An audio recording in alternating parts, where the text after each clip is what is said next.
I'm not sure that we actually needed the microphone app, but if you want to talk directly in the microphone, I want to make sure that everybody in the back can hear. All right, the next question, and Senator Holt, this is for you. Name any federal program that you would discontinue, modify, and change to help the budget under control, such as a time limit on food stamps, subsidies on ethanol, farm subsidies, education, doing away with the lifetime subsidies on anything rather than just putting sunset clauses on it. All in a minute. Okay. Yes, yes, yes. Well, we just answered one of the Department of Education, welfare programs definitely needs to be. And guys, I can tell you, when I was at the state capitol, I voted for one beer tax, which I later felt like it was only about 2 months in, and it was in 2001. And I voted for a beer tax, and I thought, well, that's an okay thing. And they said, it's going to sunset in 2 years.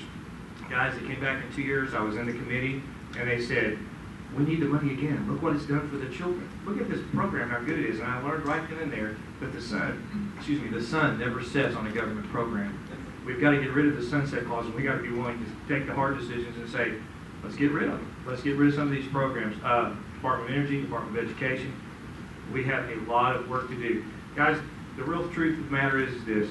We have to get back to what the federal government says. According to the Constitution, we have the authority to do. And anything that's not that needs to be reserved for the states. Is that right?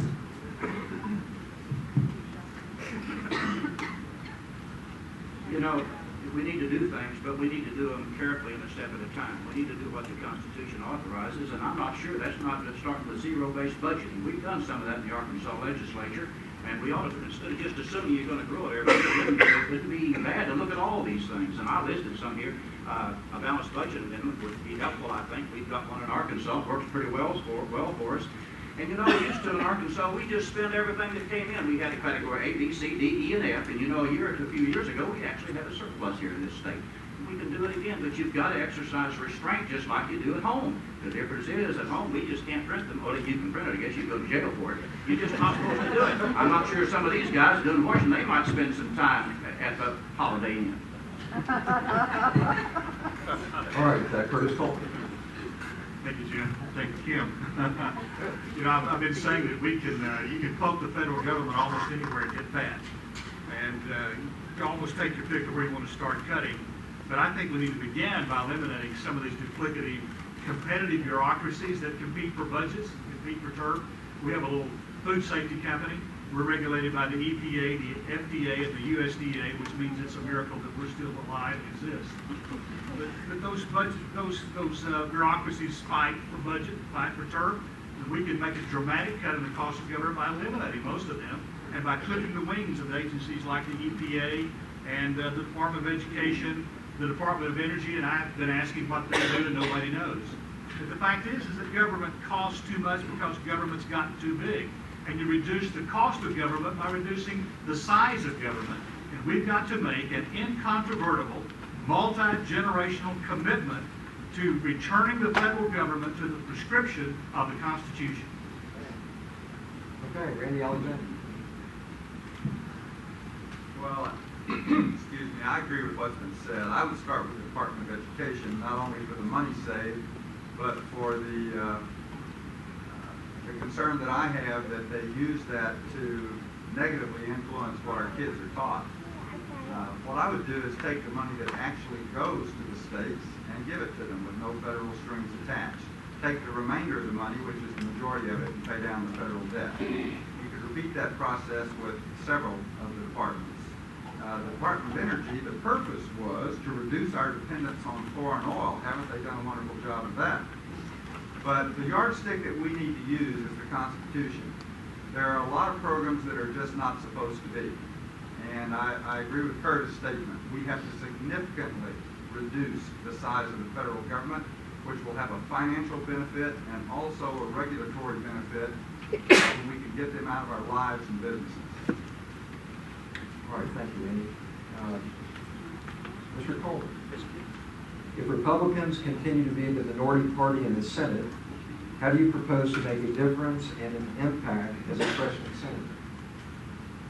Well, I tell you, I think it's going to be a fight. like the Dickens, I've been saying that I believe with all my heart that the fight to win this United States Senate seat will be nothing compared to the fight we're going to have once we've won this United States Senate seat. And it's important to look beyond this election. We're not talking, folks, about just changing D's to R's and just changing Democrat to Republican by somebody's name. Folks, we're talking about changing the course of history. And we've got to sign up for that kind of a battle. And this isn't about fight starts shirts and rides in Washington limos like Washington royalty. Folks, this is about a battle. This is about warfare. And whoever we put in this Senate seat has got to understand that they're going to go to Washington and fight to recover the liberties we've lost and the freedoms that we've lost over these last few decades. And I think we're going to have a strong voice who understands the issues and can persuade people when he gets up and talks. Thank you. Well, it's not enough just to vote well. We need to speak up. I think the way that we change it is we put in a lot of new people who are not career politicians, who are the kind of representatives that our founders envisioned, people who have real jobs in the real world, who come to Washington for a period of time to serve and then go home again. I think we need to go in with an attitude of change. The problems that we face in Washington are systemic. It would be a mistake to go in there with an attitude that I'm going to go through the orientation and learn the ropes and then I'm going to do something. We need to change the structure of the United States Senate and the House and the federal government. So I think you have to go with an attitude of looking for a fight. It's going to be a fight because I don't believe the people who are taxing us to death, who are trying to regulate every aspect of our lives and our business, who are trashing our Constitution, and who ignore our voice on important legislation like the Wall Street bailout part and the health care bill, they're not going to give us back our rights. We're going to have to take them back. All right, Senator Baker. There's a little bit of a rebuttal there. I just, for the sake of rebuttal, Curtis, I just say that if we can change some D's to R's, we can send Harry Reid home, and I think that's a real key thing. And you probably agree with that. But folks, absolutely the key is to send Senator Lincoln back home to Virginia, where she's lived for the last 20 years.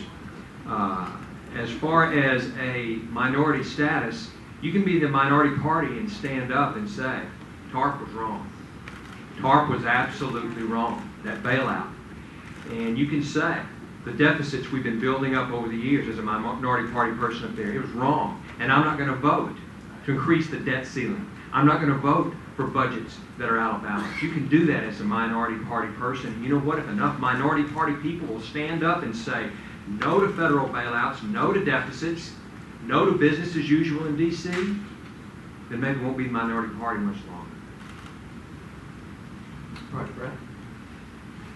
Well, it's going to take much more than just votes. Go up there and be the minority party certainly is not going to be an easy task, although I do believe that we'll be able to pick up enough seats to be the majority. But here's the thing. You've got to go up there and you've got to lead by example. You cannot go up there and lead by the way that things have always been done. Randy mentioned go up there and go through an orientation thing. You need to go through orientation. Orientation is good, but not indoctrination, and that's what happens when they get up there. They get indoctrinated very quickly.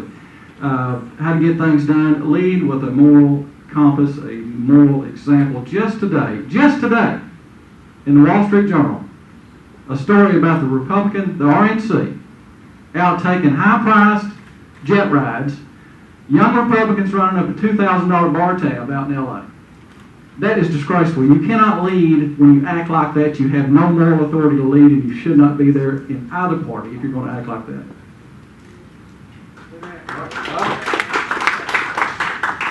In the last 3 seconds. All right. Since you're a little under your time, I'm not going to penalize.